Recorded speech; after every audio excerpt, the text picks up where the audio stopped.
সোণাৰীৰ অভয়পুৰ সংৰক্ষিত বনাঞ্চলত চৰকাৰীভাৱে খান্দি থোৱা অমৃত সৰোবৰত পৰি হাতীৰ পোৱালিৰ মৃত্যু। হাতীৰ পোৱালিটো 2-3 দিন পূৰ্বেই পানীত পৰি মৃত্যু হোৱাৰ সন্দেহ। আজি আবেলি উপঙি উঠা হাতীৰ পোৱালিটো স্থানীয় ৰাইজে দেখা পাই বন বিভাগক খবৰ দিয়াত বন বিভাগে মৃত হাতীৰ পোৱালিটো পানীৰ পৰা উদ্ধাৰ কৰে। উল্লেখ্য যে বন বিভাগৰ অনুমতি নোলোৱাকৈ হাতী অহা যোৱা কৰা বসতিস্থলত 4টাকৈ অমৃত সৰোবৰ খন্দাৰ পিছত বন্যপ্ৰেমী ৰাইজৰ মাজত প্ৰতিক্ৰিয়াৰ সৃষ্টি হৈছিল। বন্য আইন উলংঘা কৰি সংৰক্ষিত বনাঞ্চলত অমৃত সৰোবৰসমূহ বৰ্তমান জীৱ-জন্তুৰ বাবে মৃত্যুৰ উপত্যকাত পৰিণত হৈ পৰিছে। চৰাইদেউ জিলা প্ৰশাসনে কি ব্যৱস্থা গ্ৰহণ কৰে সেয়া সময়ত লক্ষণীয় হ'ব।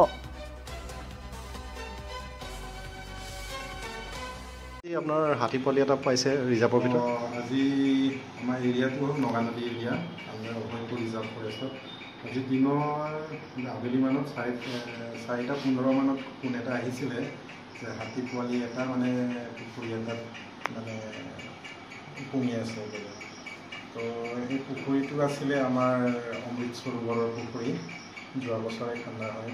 তো আমি ইমিডিয়েটলি ষ্টাফ লৈ আমি এটা স্পটত গ'লোঁ। স্পটত গৈ দেখিলোঁ হাতী পোৱালি এটা পানীত উপঙি আছে। তো আমি লগালগ এক্সটাৰ্নেল ইনভেষ্টিগেশ্যন কৰিলোঁ। তাত কোনো এক্সটাৰ্নেল ইঞ্জুৰি দেখা নাই, খালি কিন্তু পানীত পৰাৰ কাৰণে ডুবাৰ কাৰণে মানে ফুলি গৈছে হাতীটো। তো ছাছপেক্টেড আমি হাতীটো নদীত পানীত বুঢ়ীখিনি মৰিছে চাগে, কিন্তু আমি পোষ্টমৰ্টেম কৰাৰ পিছত গম পাম। এইটোৱেই কথা। আৰু দেখা গৈছিল যে অভয়পুৰ ৰিজাৰ্ভৰ ভিতৰত যি অমৃত সৰোবৰ খান্দিছিলে সেইটো লৈ যথেষ্ট সংখ্যক বিতৰ্কৰ সৃষ্টি হৈছিলে, কিন্তু তাৰ পাছত আজি দেখিবলৈ পোৱা গ'ল এটা হাতী পোৱালি হেৰি হৈছে। আচলতে এইটো যিটো এলিফেণ্ট কৰিডৰ, তাত আচলতে এই অমৃত সৰোবৰটো আচলতে পতাটো কিমান গ্ৰহণযোগ্য আছিল বাৰু?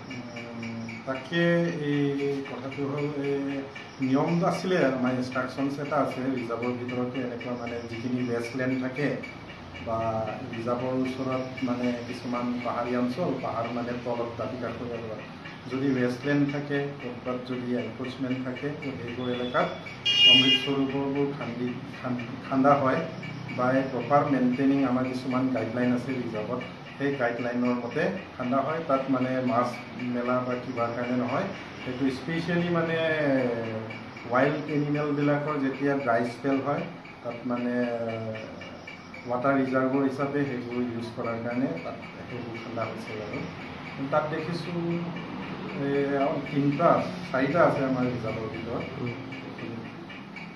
আজি দুখৰ কথা, তাত হাতী পোৱালি এটা মৰিছে।